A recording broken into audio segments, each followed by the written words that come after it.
Assalamualaikum warahmatullahi wabarakatuh. Di sini saya akan presentasi di mata kuliah Sistem Informasi Manajemen. Yang saya presentasikan ini yaitu pada pertemuan 5. Sebelumnya pada set 1 ini saya akan memberitahu tentang universitas saya dari sejarahnya. Ya, universitas saya ini adalah Unpam. Unpam ini kepanjangan dari Universitas Pamulang. Universitas Pamulang didirikan pada tahun 2000 oleh Yayasan Primajaya yang diketuai oleh Dr. Andes Bayan. Namun, karena ketidakmampuan Yayasan Primajaya dalam mengelola suatu universitas, maka mereka pun mengalihkan kepemilikan dan pengolahannya kepada Yayasan Tasmita Jaya pada awal tahun 2005. Setelah berganti manajemen, maka berganti pula lah tujuan yang ingin dicapai Universitas Pamulang. Tujuan dari Yayasan Tasmita Jaya adalah mewujudkan suatu sarana pendidikan yang murah dan terjangkau oleh seluruh lapisan masyarakat tanpa melupakan kualitas dari pendidikan itu sendiri. Ya, di set kedua ini saya akan memberitahukan judul dan identitas saya. Judul yaitu Sistem Informasi, Organisasi, dan Strategi. Identitas saya dan nama saya Muhammad Mesalegi Sidik dan NIM 18 10 11 465, kelas 06 TPLP 007, tempat tanggal lahir Purworejo 16 Agustus tahun 2000. Tujuan presentasi saya ialah untuk mengetahui apa itu sistem informasi, organisasi, dan strategi, mulai dari pengertian, fungsi, tujuan, dan sebagainya. Di sini adalah materi yang ingin saya bahas. Yang pertama ialah sistem informasi, kedua organisasi, ketiga strategi. Yang pertama ialah sistem informasi. Sistem informasi yang pertama ini adalah pengertiannya. Sistem informasi adalah kombinasi dari teknologi informasi dan aktivitas orang yang menggunakan teknologi itu untuk mendukung operasi dan manajemen. Dalam arti yang sangat luas, istilah sistem informasi yang sering digunakan merujuk kepada interaksi antara orang, proses algoritmik, data, dan teknologi. Pengertian informasi menurut Pak Ali dari McLeod. Pengertian sistem informasi menurut McLeod adalah suatu sistem yang memiliki kemampuan untuk mengumpulkan informasi dari semua sumber dan menggunakan berbagai media untuk menampilkan informasi. Yang kedua adalah Erwan Arbi. Erwan Arbi berpendapat bahwa pengertian sistem informasi adalah suatu sistem dalam suatu organisasi yang mempertemukan kebutuhan, pengolahan transaksi harian, bantuan, dan dukungan operasi. Sistem ini bersifat manajerial dari suatu organisasi dan membantu memfasilitasi penyediaan laporan yang diperlukan. Yang ketiga itu O'Brien. O'Brien menyatakan bahwa pengertian sistem informasi merupakan kombinasi dari setiap unit yang dikelola oleh orang-orang, hardware atau perangkat software, perangkat lunak, jaringan komputer, serta jaringan komunikasi dan database yang mengumpulkan, mengubah, dan menyebarkan informasi tentang bentuk organisasi. Selanjutnya yaitu John F. Nash. Menurut John, pengertian sistem informasi merupakan kombinasi dari manusia, fasilitas atau alat teknologi, media, prosedur, dan pengendalian yang ditunjuk untuk mengatur jaringan komunikasi yang penting, proses transaksi tertentu dan rutin, membantu manajemen dan pemakai intern dan ekstern, dan menyediakan dasar untuk pengambilan keputusan yang tepat. Selanjutnya terakhir adalah alter. Sedangkan alter memiliki pendapat tersendiri. Pengertian sistem informasi ialah sebagai tipe khusus dari sistem kerja di mana manusia dan atau mesin melakukan pekerjaan dengan menggunakan sumber daya untuk memproduksi produk tertentu dan atau jasa bagi pelanggan. Yang selanjutnya adalah tujuan input sistem informasi. Tujuan dari sistem informasi adalah untuk menghasilkan informasi. Sistem informasi merupakan data yang diolah menjadi bentuk yang berguna bagi para penggunanya. Data yang diolah saja pun tidak cukup apabila dikatakan sebagai suatu informasi. Untuk dapat berguna, maka harus tersedia tiga pilar sebagai berikut. Yang pertama adalah relevance, tepat kepada orangnya.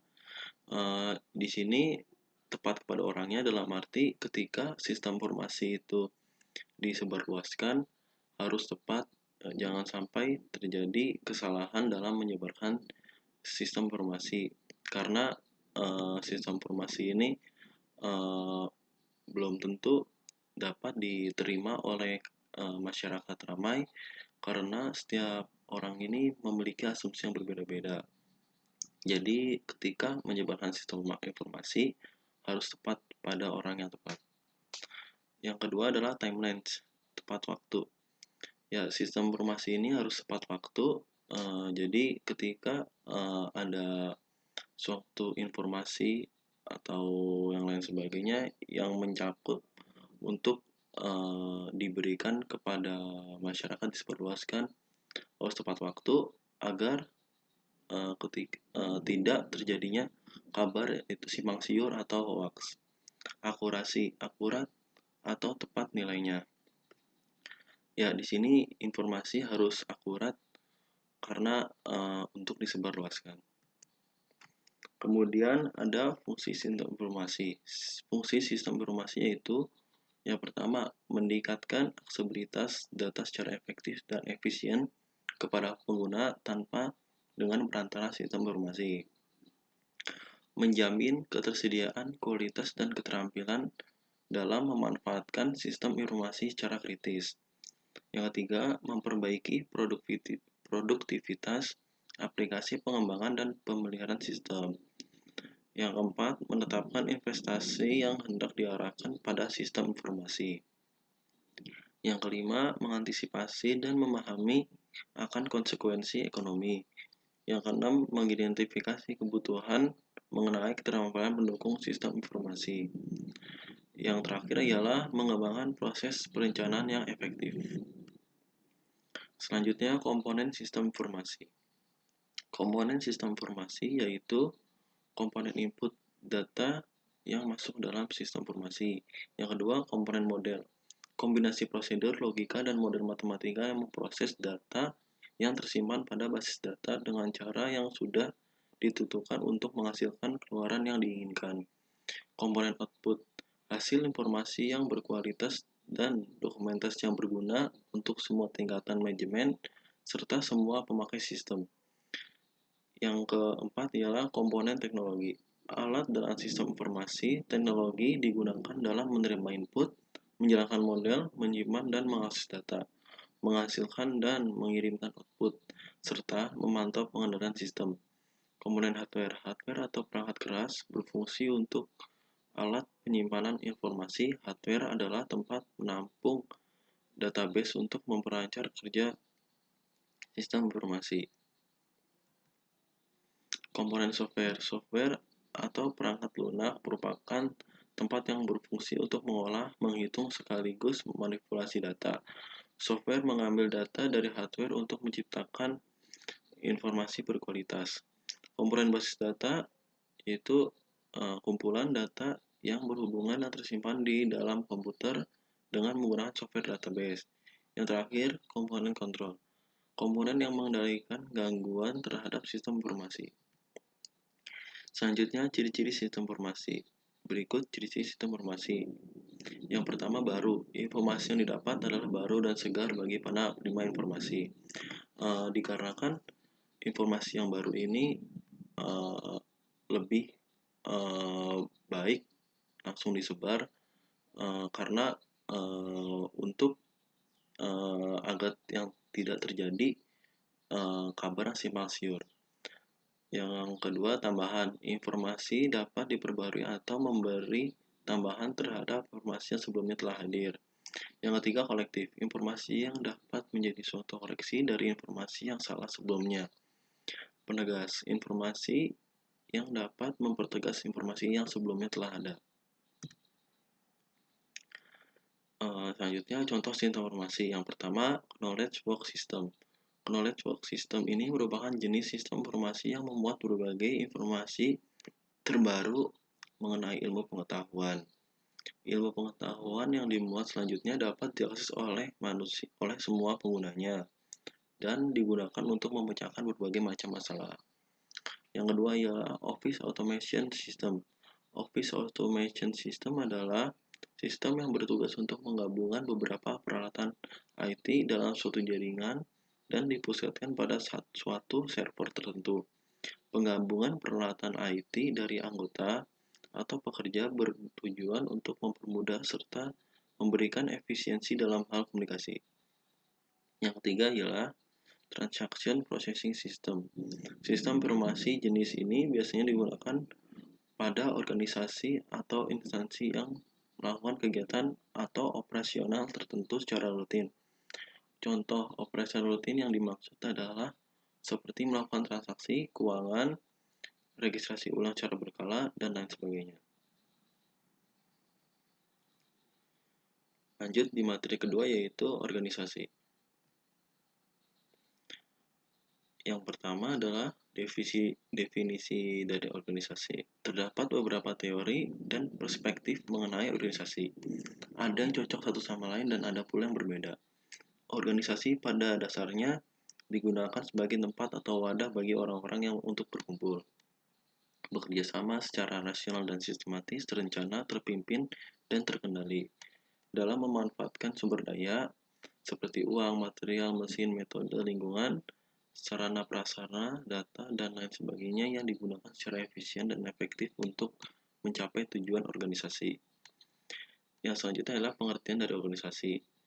Organisasi yaitu dari bahasa Yunani organon, alat, merupakan wadah atau tempat berkumpulnya orang dengan tiga sistematis, terpimpin, terkendali, terencana, rasional dalam memanfaatkan sumber daya baik dengan metode, material, lingkungan, dan uang, serta sarana dan prasarana, dan lain sebagainya, dengan efisien dan efektif untuk bisa mencapai tujuan organisasi.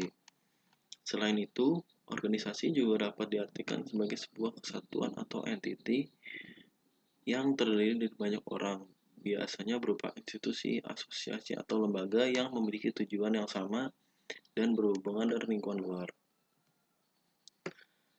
Selanjutnya, pengertian organisasi menurut para ahli.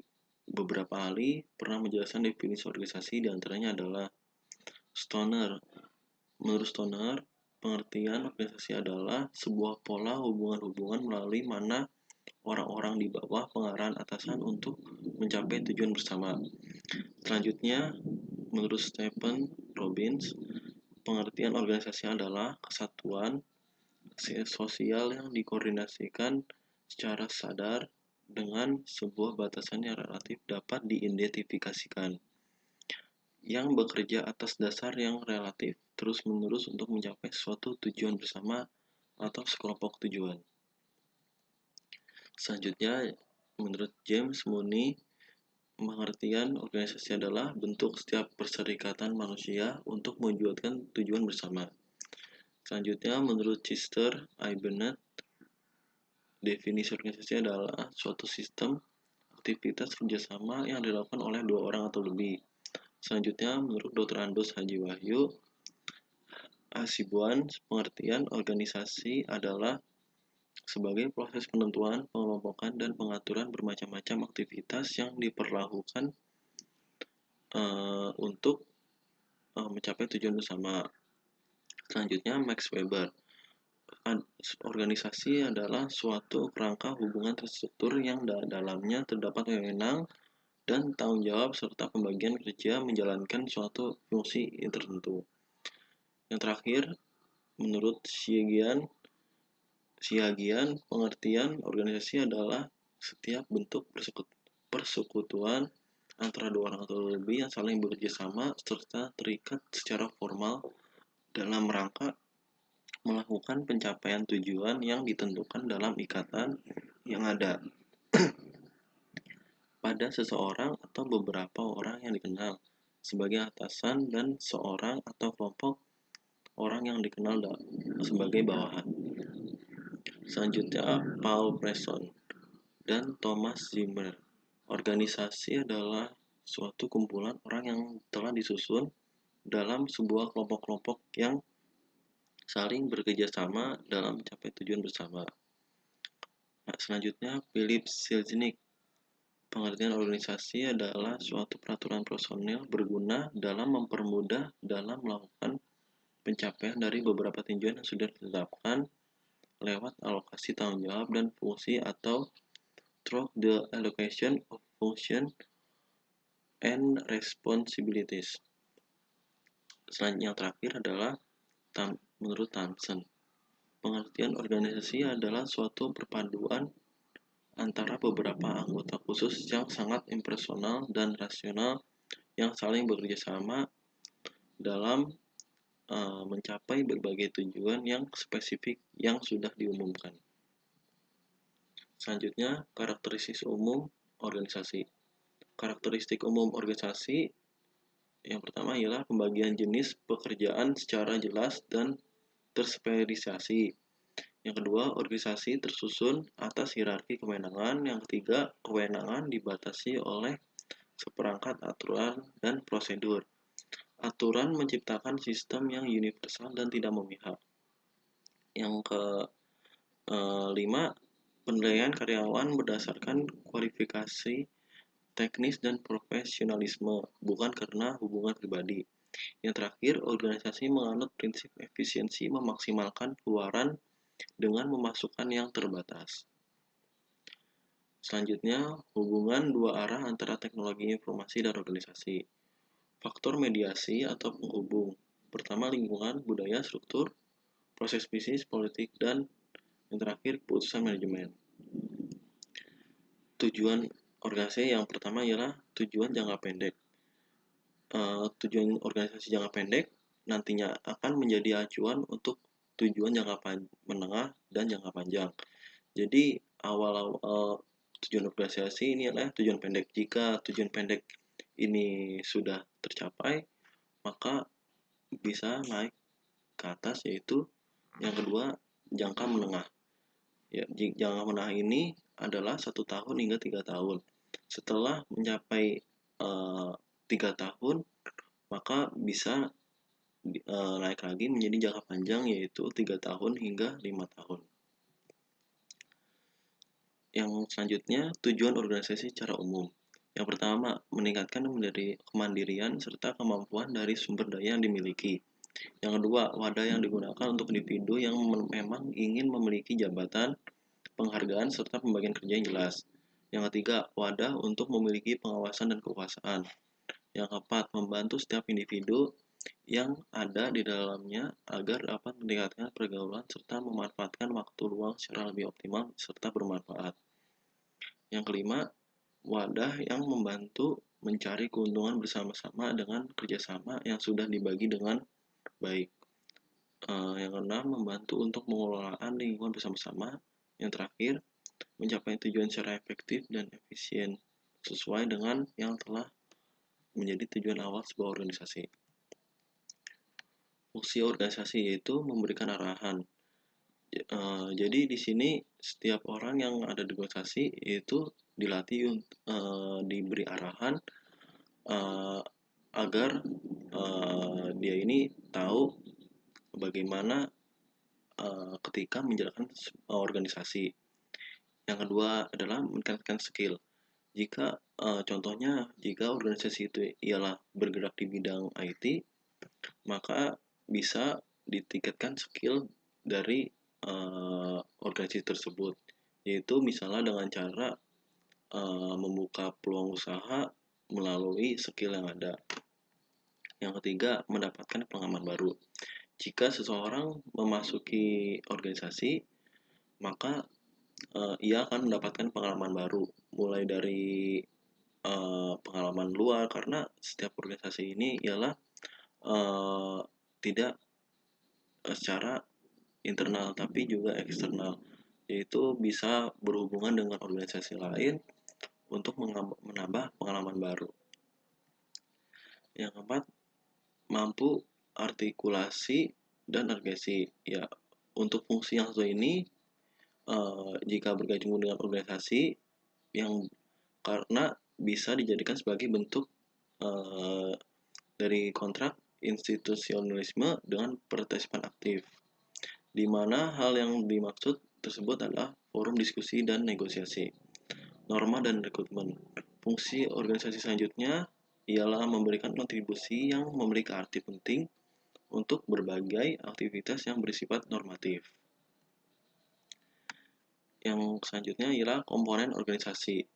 Tujuannya, yang pertama adalah tujuan, merupakan motivasi, misi, sasaran, maksud dan tujuan yang dicapai dalam rentang waktu tertentu.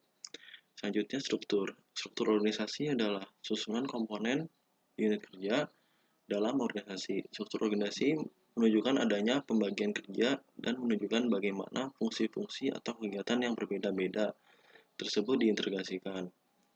Sistem. Setiap organisasi, baik formal maupun informal, akan menganut suatu sistem yang mengatur bagaimana cara organisasi mencapai tujuannya. Selanjutnya, ciri-ciri organisasi.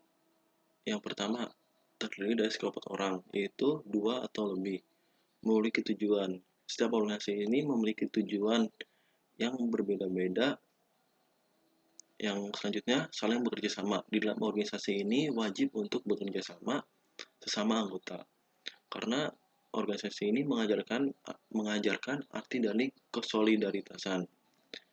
Yang keempat, adanya peraturan. Setiap organisasi pasti memiliki aturan masing-masing yang ada pada organisasi tersebut yang dibentuk untuk agar tidak keluar dari konteks dari visi misi yang ada.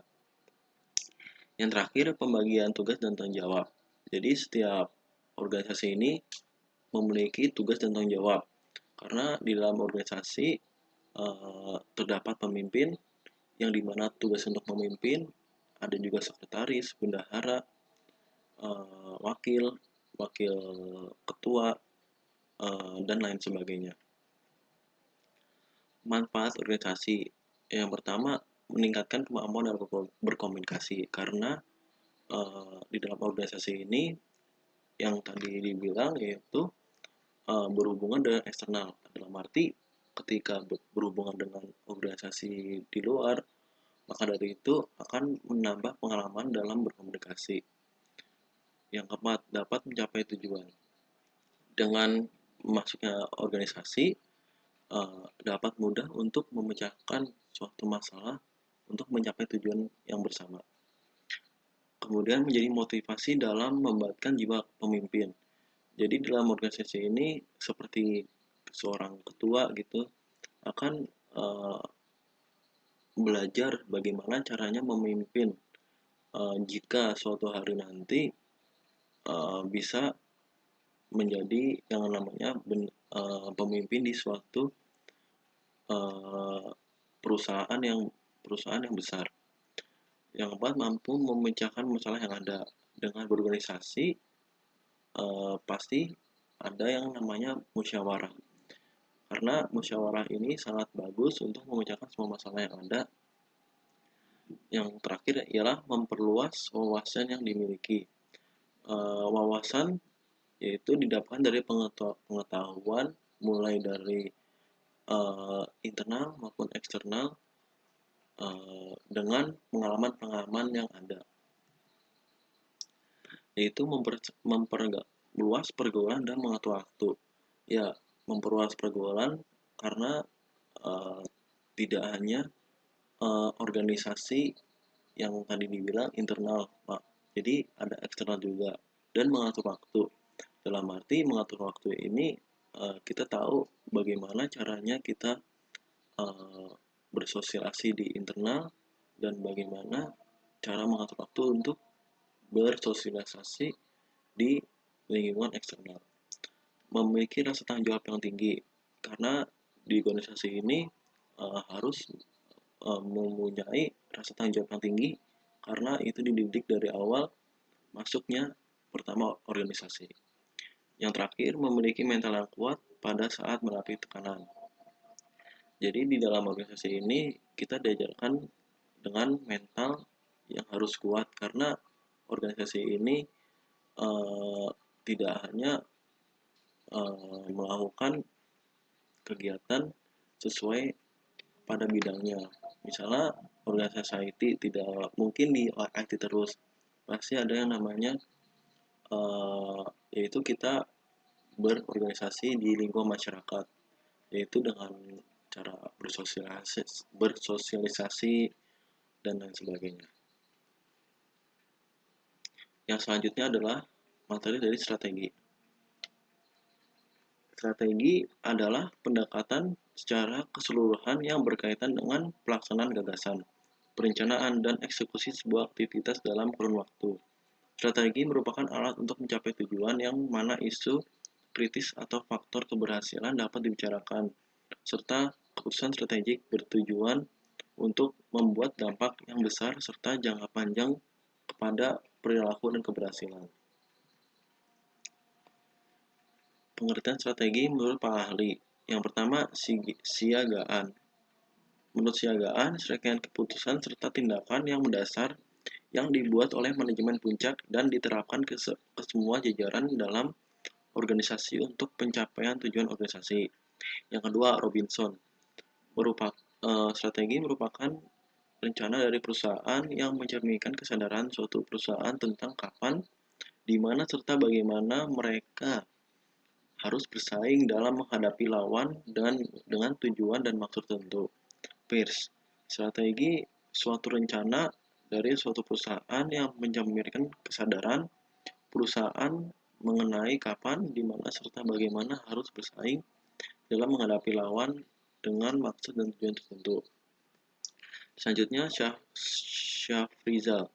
Strategi merupakan suatu cara untuk dapat mencapai tujuan berdasarkan analisa terhadap faktor internal dan eksternal. Selanjutnya, strategi sistem informasi untuk berhubungan dengan daya kompetitif. Yang pertama, strategi biaya kepemimpinan, strategi diferensiasi, yang ketiga, strategi inovasi, yang keempat, strategi pertumbuhan, yang kelima, strategi aliansi. Strategi pada informasi, yang selanjutnya strategi pada sistem informasi. Strategi sistem informasi merupakan salah satu aspek penting dalam menentukan arah dan tujuan suatu organisasi atau perusahaan ke depannya. Perencanaan strategis yang tersusun dengan baik dan terarah akan berpengaruh positif terhadap proses ataupun kelangsungan suatu organisasi dalam menyelaraskan gerak langkah dengan visi yang telah direncanakan pada tahap awal dan dapat membantu dalam mencapai tujuan yang telah ditetapkan. Selanjutnya, strategi pada organisasi. Pengertian strategi dalam konteks organisasi adalah penetapan berbagai tujuan dan sasaran jangka panjang yang bersifat mendasar bagi sebuah organisasi, yang dilanjutkan dengan penetapan rencana aktivitas dan pengalokasian sumber daya yang diperlukan guna mencapai berbagai sasaran tersebut. Ya, ini adalah akhir presentasi dari saya. Kurang lebihnya mohon maaf.